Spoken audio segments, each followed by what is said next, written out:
আল্লাহর পয়গম্বর দেখলেন না এখন আর একটাও ঈমান আনে না, ঈমান আর আনবে না। আল্লাহ পাকের পয়গম্বর নূহ আলাইহিস সালাতু ওয়াস সালাম বললেন, রব্বি লা তাযার আলাল আরদি মিনাল কাফিরিনা দাইয়ারা। আল্লাহ কাফের মুশরিক বেঈমান বজ্জাতের গোষ্ঠী একটাও বাঁচাই রাখবা না, সবগুলোকে তোমার আযাব আর গজব দিয়া শেষ করে দেবা। আল্লাহ পাক কুরআনুল কারীমের মধ্যে আয়াত নাজিল করে দিয়া আল্লাহু আকবার আমাদেরকে এই কথাগুলো শোনাচ্ছেন, আমাদেরকে বলতেছেন, নসিহাত দিচ্ছেন।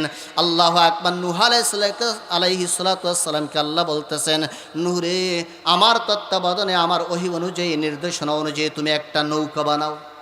নূহ আলাইহিস সালাতু ওয়াস সালামের নৌকা তৈরি হয়ে গেছে, পানির কোনো খবর নাই। কাফেরদের ঠাট্টা বিদ্রুপ বেড়ে গেছে, কাফেররা হাসি তামাশার চলে।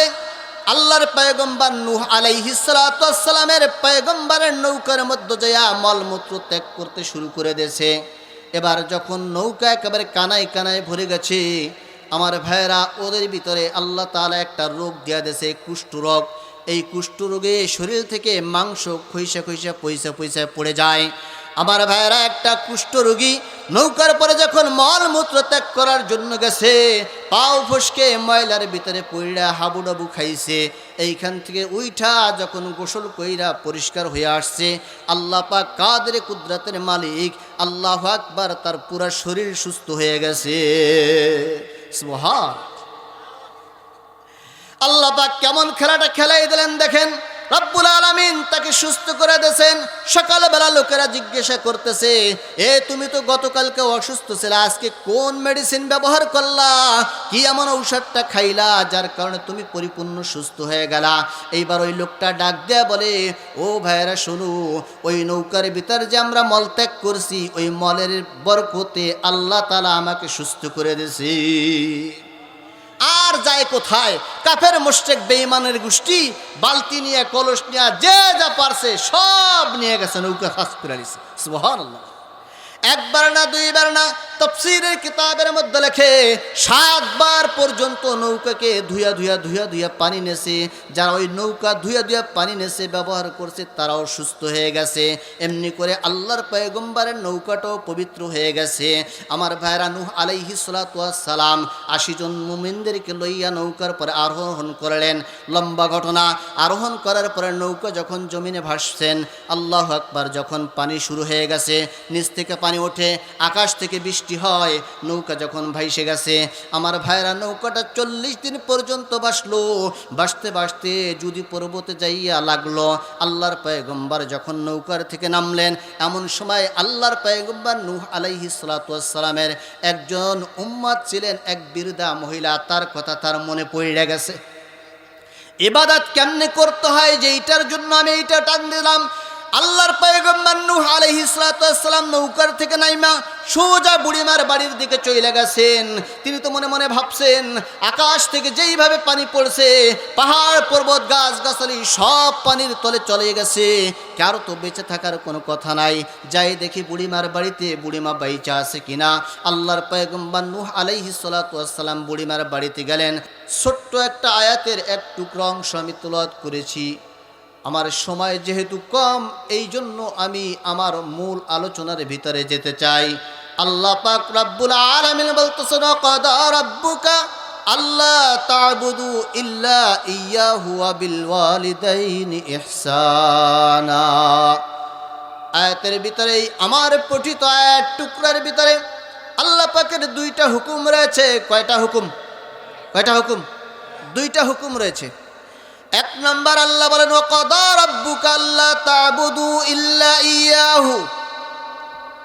আল্লাহ বলে, বান্দা, তোমার রবের চূড়ান্ত ফয়সালা হইল একমাত্র তোমরা কেবলমাত্র আমি আল্লাহর গোলামি করবা, আমি আল্লাহর ইবাদত করবা। কার ইবাদত করবে? কার ইবাদত করবে? দুনিয়াতে আর কারো ইবাদত করা যাবে না, আর কারো বন্দেগী করা যাবে না। ইবাদত হবে একমাত্র আল্লাহর। কথা বলেন ঠিক কিনা? দুনিয়ার মানুষগুলো আজকে আল্লাহকে ভুলে গেছে, যার কারণে আজকে তাগুতি শয়তানের পিছনে দৌড়াইতেছে। কেউ পীরের পিছে দৌড়াইতেছে, বন্ড পীরের পিছে আছে না নাই? কেউ শয়তান গাঞ্জাখোর ইয়াবাখোর বাবাখোর নেশাখোর খেতা গায়ে দেয়া পীরের পিছনে দৌড়াইতেছে, নেংটা বাবার পিছনে দৌড়াইতেছে, এর পিছনে যাইয়া তার ইবাদত করতেছে। এটা আল্লাহর ইবাদত না, এটা শয়তানের ইবাদত। কথা বলেন ঠিক কিনা? আল্লাহ বলেন, ও দুনিয়ার মানুষ ভালো করে শোনো, তোমার রবের চূড়ান্ত ফয়সালা হইল তুমি একমাত্র আল্লাহর ইবাদত করবা, অন্য কারো গোলামি করা যাবে না, অন্য কারো দাসত্ব করা যাবে না। এই জন্য ইবাদত হবে কার? অন্য কারো যদি দাসত্ব করো তাহলে তো আল্লাহর সঙ্গে শরীক করা হয়ে যাবে। ইবাদতের ভিতরে যদি তুমি আল্লাহর সঙ্গে কাউকে শরীক বানাও তাহলে ওই ইবাদতটার আল্লাহর জন্য থাকে না। আল্লাহ রাব্বুল আলামিন আমাদেরকে সুন্দরভাবে ওয়াজ করে কোরআনুল কারীমের মধ্যে বলেন, ফামাইয়ামাল, আল্লাহু আকবার, ফালইয়ামাল আমালান সালিহা ওয়ালা ইউশরিক বিইবাদাতি রাব্বিহি আহাদা। আল্লাহ রাব্বুল আলামিন বলে, পৃথিবীর মানব ও দানব ভালো করে শোনো, তোমরা যত নেক কাজ করবা আমি আল্লাহর গোলামি করবা, ইবাদত করতে যাইয়া আমি আল্লাহর সঙ্গে শরীক স্থাপন করবা না, শরীক বানাবা না, আমি আল্লাহর সঙ্গে শিরক করবা না। কারণ তুমি যদি আমি আল্লাহর সঙ্গে শরীক স্থাপন করো, কিয়ামতের কঠিন মুসিবতের দিনে আমি আল্লাহ ওই যাকে আমার সঙ্গে শরীক স্থাপন করেছো তার কাছে তোমাকে ছেড়ে দেবো, যাও আজ তার কাছ থেকে তোমার প্রাপ্য নিয়ে নাও। সেদিন কি সে দিতে পারবে? দিতে পারবে? দিতে পারবে না। এই জন্য রাব্বুল আলামিন বলেন, ফালইয়ামাল আমালান সালিহা ওয়ালা ইউশরিক বিইবাদাতি রাব্বিহি আহাদা। একমাত্র আল্লাহর গোলামি করবা, দ্বিতীয় কোনো শরীক সেখানে স্থাপন করা যাবে না। যদি তুমি শরীক স্থাপন করো, আল্লাহর নবী সাল্লাল্লাহু আলাইহি ওয়াসাল্লাম হাদিসের মধ্যে বলেন, যদি কেউ আল্লাহর সঙ্গে শরীক স্থাপন করে সে আর মুসলমান থাকে না, সে হয়ে যায় মুশরিক। কি হয়ে যায়? শিরক করলে কি হয়? মুশরিক হয়ে যায়, সে আর মুসলমান থাকে না। এই জন্য খবরদার ভাইরা, আল্লাহর ইবাদত করতে যাইয়া, আল্লাহর গোলামি করতে যাইয়া ইবাদতের ভিতরে কোনো শিরক করা যাবে। নবীজি সাল্লাল্লাহু আলাইহি ওয়াসাল্লাম হাদিস শরীফের মধ্যে বর্ণনা করেন, যেই ব্যক্তি শিরক করবে তার অবস্থা খুব ভয়াবহ হবে, তার পরিণতি খুব ভয়াবহ হবে, তার ঠিকানা হবে জাহান্নাম। বুখারী মুসলিমের হাদিস শরীফের মধ্যে আল্লাহর নবী সাল্লাল্লাহু আলাইহি ওয়াসাল্লাম বলেন, মান মাতা ওয়া হুয়া ইয়াদউনা মিন দুনিল্লাহি নিদ্দান উদখিলান নার। আল্লাহ নবী সাল্লাল্লাহু আলাইহি ওয়াসাল্লাম বলেন, যেই ব্যক্তি আমি আল্লাহ রাব্বুল আলামিনের সঙ্গে শরীক করলো, নবীজি বলেন যেই ব্যক্তি আল্লাহর সঙ্গে শরীক করলো ওই অবস্থায় তওবা করে ঈমান নবায়ন না কইরা সে মারা গেল, তার ঠিকানা হইল জাহান্নাম। এখন আমার ভাইরা একটু বলেন, আমরা শিরক করি কি করি না? অনেক শিরক করি। কি শিরক করি একটু ধারণা দিয়ে আমি সামনের দিকে যেতে চাই। আপনাদের পাশেই আছে সিদ্ধাবাড়ি। সিদ্ধাবাড়ির মেলায় যাইয়া মুসলমান বুড়া বুড়া বাবাজিরা সিজদায় বুড়িয়া পড়ে কি পড়ে না? কথা কোন পড়ে কি পড়ে না? যেই মুসলমান যাই না বুঝা মুসলমানের রূপ নিয়া, মুসলমানের পরিচয় নিয়া সিদ্ধাবাড়ির মেলায় যাইয়া সিজদায় পড়ে গেল, সিদ্ধার মন্দিরের সামনে যাইয়া সেবায় পড়ে গেল, ও মুসলমান আর থাকে না, ও মুশরিক হয়ে যায়। এইরকম ভাবে আমরা দেখবেন গাজীর গানের ভিতরও সিজদায় পড়ে কি পড়ে না? কথা কোন পড়ে কি পড়ে না? অমনি ভাবে কোন পীরের পায়ে যে সিজদায় পড়ে কি পড়ে না? ওই রকম ভাবে ঠিক দেখবেন কোন ফকিরের পায়ে সিজদায় পড়ে কি পড়ে না? যেই মুসলমান আল্লাহ ছাড়া, আল্লাহর কুদরতি পায়ে ছাড়া আর কারো পায়ের কাছে সিজদা দেওয়া জায়েজ নাই, হারাম ঘোষণা করা হয়েছে।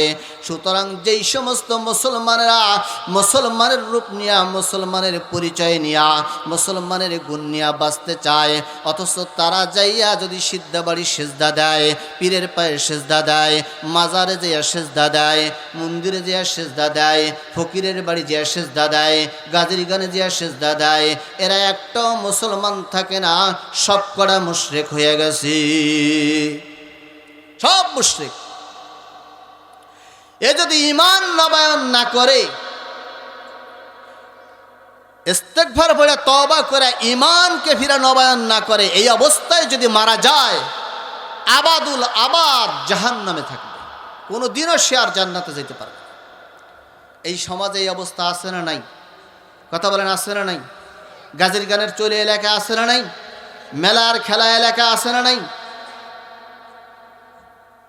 আমি এই কথাটা আজকে এই জন্য নিলাম, যেহেতু সমাজে এটা বেশি চলে। আমি কি বুঝাইতে পারছি আপনাদেরকে? এজন্য আমার ভাইয়েরা, আল্লাহর ইবাদত করতে যাইয়া কখনোই শিরক করা যাবে না। শিরক করলেই তো অবস্থা খারাপ। আল্লাহর নবী সাল্লাল্লাহু আলাইহি ওয়াসাল্লামের বিশিষ্ট সাহাবী আবু দারদা রাদিয়াল্লাহু তাআলা আনহু উনি বলেন, আওসানি খলিলি মুহাম্মাদুর রাসূলুল্লাহ সাল্লাল্লাহু আলাইহি ওয়াসাল্লাম। আল্লাহু আকবার, আল্লাহু আকবার। দেখেন, আল্লাহ তুশরিকু বিল্লাহি শাইআন ওয়া ইন কুতিলতাও হুররিকতা। আমার নবী আমাকে বলেছেন, ও আবু দারদা শোনো, যদি তোমাকে কতল করে দেওয়া হয়, হত্যা করা হয়, আগুনে জ্বালাই পোড়ে শেষ করে দেওয়া হয়, তারপরও খবরদার আল্লাহর সঙ্গে শরীক স্থাপন করবে না। আমার ভাইরা, আজকে আমরা দেখতে পাই আমাদের সমাজের কিছু মারা আছে, কিছু ভাইরা আছে, দেখতে পাই আল্লাহু আকবার, তারা এই বছরের পর বছর যখন মেলার খেলা আসে, প্রত্যেকে শিরকের কাজে জড়িত হয়ে যায়। আর এই শিরকের কাজ থেকে সে তওবা করাটাকেও জরুরত মনে করে না। এই অবস্থায় যদি সে মারা যায়, তাহলে তার ঠিকানা আবাদুল আবাদ জাহান্নামে। এই জন্য আমার ভাইরা, ইবাদতের ভিতরে কোনো প্রকার শিরক করা যাবে না। সাবধান, সাবধান। শিরকের ব্যাপারে বলতে গেলে আরো অনেক কথা আমার আসবে। আল্লাহ পাক রব্বুল আলামিন কুরআনুল কারীমের মধ্যে বলেন, ইন্নাল্লাহা লা ইউশরিকু বিহি আইয়াগফিরু দুনা যালিকা লিমান ইয়াশা। রব্বুল আলামিন বলেন, নিশ্চয় আমি আল্লাহ তাআলা শিরকের গুনাহ ক্ষমা করব না। শিরকের গুনাহ করার পরে যদি কোনো বান্দা মারা যায়, এই অবস্থায় যদি তার মৃত্যু হয়ে যায়, তাহলে তার কোনো ক্ষমা হবে না। ঘোষণাকার, ঘোষণাকার। তাহলে এখন আপনাদেরকে আমাদেরকে বুঝতে হবে, শিরক কি আর করা যাবে? আর শিরক করা যাবে না। যে সমস্ত ভাইয়ের এখানে উপস্থিত হয়েছেন, যে সমস্ত মা ও বোনেরা আজকের আলোচনা শুনতেছেন, আপনাদের হাতে ধরে পায়ে ধরে বলি, বাবারে, নামাজ তুমি পড়ো নাই, এটা আল্লাহ পাকের অধিকার। আল্লাহ পাক ইচ্ছা করলে তোমাকে মাফ করতে পারে। আল্লাহ পাক ইচ্ছা করলে তোমাকে এটা মাফ করে জান্নাতের সার্টিফিকেট দেওয়া দিতে পারে।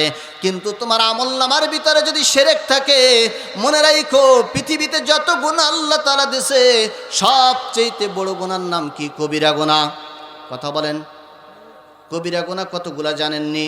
100-র উপরে কবিরা গুনাহ, 100-র উপরে কবিরা গুনাহ আছে। এই কবিরা গুনার মধ্যে সবচেয়ে বড় কবিরা গুনার নাম হইল শিরক। সবচেয়ে বড় কবিরা গুনার নাম শিরক। এই শিরকের গুনাহ যার আমলনামায় আছে, সে কখনো মুসলমান থাকতে আর পারে না। কথাটা কি বুঝাইতে পারছি? এজন্য আমার ভাইরা, সরকার দো আলম নবী মুহাম্মদ রাসূলুল্লাহ সাল্লাল্লাহু আলাইহি ওয়াসাল্লাম বলেন, আল কাবাইরু ইশরাকু বিল্লাহ ওয়া উকুকুল ওয়ালিদাইন ওয়া কাতালুন নাফস ওয়া শাহাদাতিজ জুর। নবীজি সাল্লাল্লাহু আলাইহি ওয়াসাল্লাম বলেন, পৃথিবীতে যত গুনাহ আছে তার মধ্যে সবচেয়ে বড় গুনাহ 4টি। কয়টি? 4টি বড় গুনাহ। তার মধ্যে 1 নম্বর বড় গুনার নাম কি? 1 নম্বর বড় গুনার নাম শিরক। এই জন্য আমার ভাইরা, শিরকের গুনাহ আমার আপনার আমলনামার ভিতরে রাখা যাবে না। শিরকের গুনাহ যারা আমলনামার ভিতরে নাই, ওই বান্দা যতই গুনাহ করুক না কেন, আল্লাহ তাআলা ইচ্ছা করলে তাকে মাফ করতে পারেন কি পারেন না? এ ক্ষমতা আল্লাহর আছে না নাই? আল্লাহ তাআলা যাকে ইচ্ছা তাকে মাফ করে দিয়ে জান্নাতের ফয়সালা দান করবে। জোরে কন্না সুবহান। এই জন্য আমার ভাইরা, শিরকের গুনাহ করা যাবে না। শিরক মারাত্মক আকার ধারণ করছে আমাদের এই দেশে। আমরা যখন এই ব্যাপারে ওয়াজ করি, আপনাদেরকে বলি জুমার বয়ানে, সিদ্ধা বাড়ি যাইও না, এই কাজ কইরো না, আমাদের পরে তখন আপনারা ঘুরে দাঁড়ান। বাপদাদারা সবাই গেছে, আপনি আমাদেরকে না করেন, আপনার কথা কি আমরা শুনবো? আরে মিয়া, তুমি আমার কথা শোনো আর না শোনো, মানো আর না মানো, মরবা তো। কথা কেনা, মরণ লাগবে কি লাগবে না? তখন বুঝবা, তখন বুঝতে পারবা, চক্ষু খুলে যাবে। তখন বুঝলে কি কোনো কাজ হবে? কাজ হবে? এই জন্য যা বুঝতে হবে তা এখনই বুঝতে হবে। আমার ভাইয়েরা, শিরকের সম্পর্কে বলতে গেলে আমার মিনিমাম আরো 1-1.5 ঘন্টা সময়ের প্রয়োজন হবে। আমি শিরকের সম্পর্কে আর যেতে চাই না। এই জন্য আমার ভাইয়েরা, ইনশাআল্লাহ আগামীতে আমরা আর কোনো শিরক করব না। বাড়ির ভিতরে হোক, ঘরের ভিতরে হোক, হাটে হোক, বাজারে হোক, মেলায় হোক, খেলায় হোক, সিদ্ধাবাড়ির মেলায় হোক, যে কোনো মেলায় হোক, আমরা যাব না কোনো শিরকি কাজে। নিজেদের টাকা পয়সা সময় কিছুই আমরা দেব না। পারবো না ইনশাআল্লাহ। দেখবেন একজনের বাড়ি গাজীর গানের মেলা পাতাইছে, সে বাড়িতে বাড়িতে যে কইতেছে আমার বাড়ি মেলা, চাল দাও। যায় কি যায় না? যায় কি যায় না? মরিচ দেয়, পেঁয়াজ দেয়, আছে না নাই? চাউল, মরিচ, পেঁয়াজ, এই 3টা কমান দেয়। ঠিকই ঠিক না? আচ্ছা বলেন, ওইখানে যারা শিরকি কার্যক্রম করলো, আপনি যে চাউল ডাল দিলেন এবং মরিচ পেঁয়াজ দিলেন, আপনিও তো ওই কাজে অংশ স্থাপন করলেন, ওই কাজে শরিক হইলেন। কথা বলেন ঠিক কি ঠিক না? এজন্য আমার ভাইরা, এটাও করা যাবে না, বন্ধ। যারা মাসে মাসে বছরে বছরে মেলা আর খেলা করে, তাদেরকে কিচ্ছু দিয়ে সহযোগিতা করবেন না। একটু পেট ব্যথা হয়েছে, চোখ উঠছে, চলে যায় ফকিরের কাছে, যায় একটু পানি ফুড়ে দেয়, একটা ফু দিয়ে দেয়। সে আবার বছরে বছরে মেলা করে, আছে না নাই? সে বছরে বছরে মেলা করে চাউল, টাকা পয়সা, এরপরে ডাউল, মরিচ, পেঁয়াজ তুললে খিচুড়ি রেঁধে সবাই খাওয়ায়, আর এলাকার ভিতরে সরগোল করে দেয়, অমক বড় হয়ে রয়ে গেছে, আছে না নাই? এদেরকে কিচ্ছু দেবেন না, কোনো কিছুই দেবেন না। টোটাল ওয়ার্ডটাও পারলে করবে, না পারলে নেই। পারবেন না ইনশাল্লাহ? আল্লাহ রাগ করতেছেন, বেজার হইতেছেন, কারণ আপনার এলাকাতে এটা চলে, আমি জানি। এজন্য কবেন এই কোন হুজুর আনছে, উনি আবার কি শুরু করলো? না না, মুসলমান আমাদের ঈমান ঠিক রাখতে হবে। কথা বলেন ঠিক কি ঠিক না? আমার ভাইরা, দ্বিতীয় অংশ আল্লাহ তাআলা বলতেছেন, ওয়া বিল ওয়ালিদাইনি ইহসানা। রব্বুল আলামিন বলতেছেন, ও বান্দা শোনো শোনো, আমি আল্লাহর গোলামি করার পরে খবরদার তুমি তোমার মা বাবার সঙ্গে ভালো ব্যবহার করো। কার সঙ্গে? মা বাবার সঙ্গে ভালো ব্যবহার করবা। এজন্য আমার ভাইরা, আল্লাহর কথা ভোলা যাবে না, আল্লাহকেও ভোলা যাবে না। কথা বলেন ঠিক কিনা? আল্লাহকে ভোলা যাবে? আল্লাহকে বলা যাচ্ছে।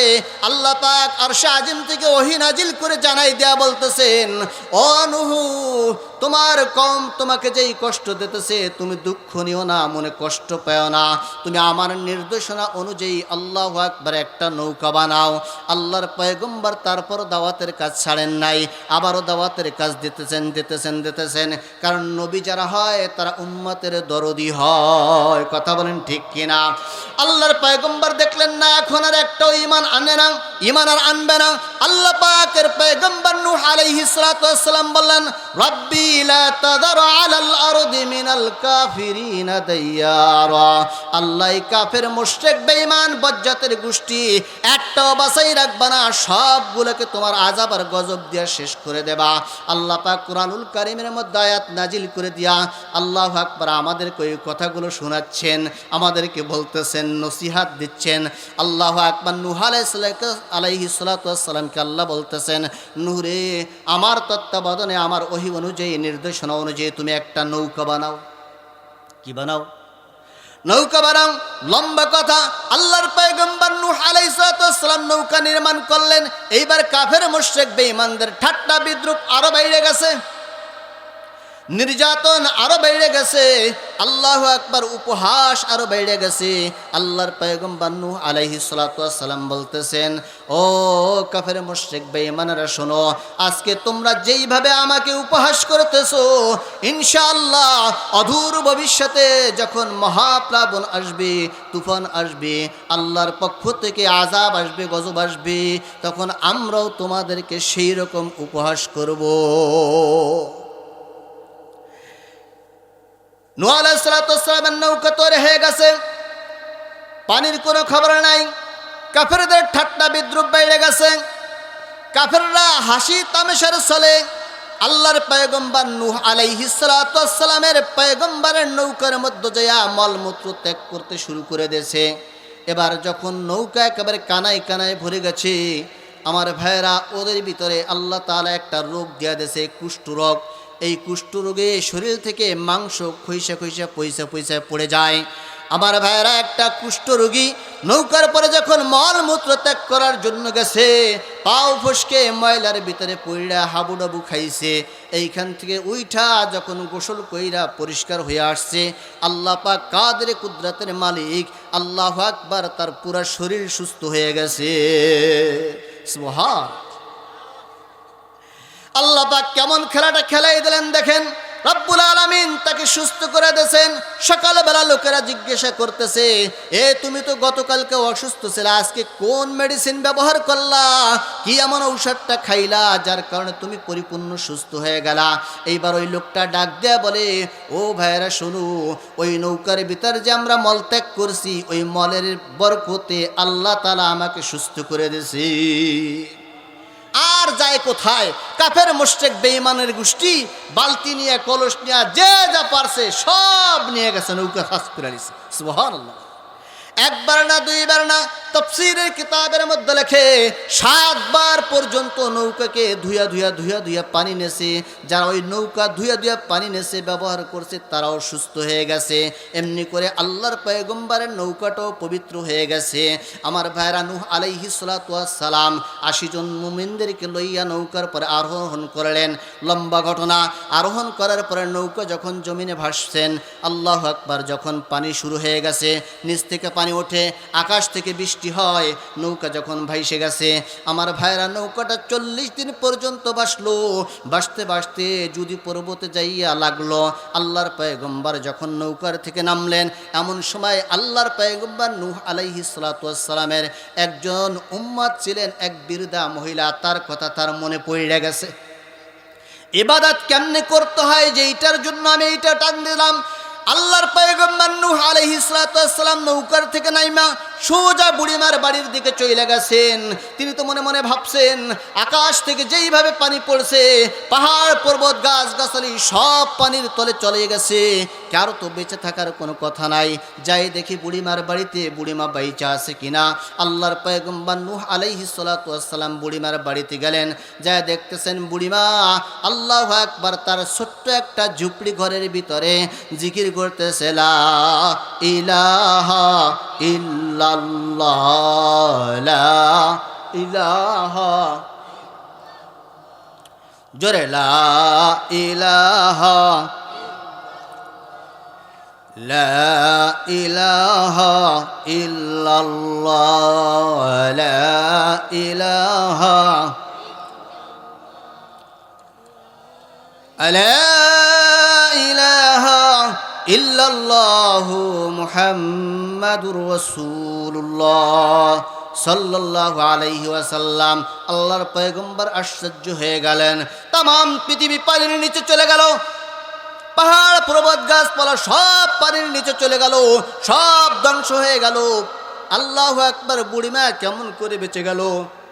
আল্লাহর পয়গম্বর নূহ আলাইহিস সালাতু ওয়াস সালাম এবার মালিকের সঙ্গে লাইন কালেকশন দিলেন। 2টা হাত বিছিয়া আল্লাহ রাব্বুল আলামিনের কাছে ডাক দেয়া বললেন, और शाह मेरे मालिक तमाम पृथ्वी पानिर नीचे चले गেল, বুঝতে পারলাম না রহস্যটা কি, বুড়িমা কেমনে বাইসে গেল। আল্লাহ পাক রব্বুল আলামিন বলেন, নূহ ফাযকুরুনি আযকুরুকুম, জোরে কন্না সুবহান। ও নূহ, যেই সমস্ত বান্দা বান্দি দুনিয়ার জীবনে আমি আল্লাহকে বলে নাই, আমি আল্লাহ তাকে ভুলি নাই। সুবহানাল্লাহ। এমন ভাবে ইবাদত করতে হবে যেইভাবে বুড়ি আল্লাহকে ডাকছে, আল্লাহকে স্মরণ করছে, এত বড় বিপদ হয়ে গেছে, তারপর আল্লাহ তাকে বাঁচাই দিয়েছে। সুবহানাল্লাহ।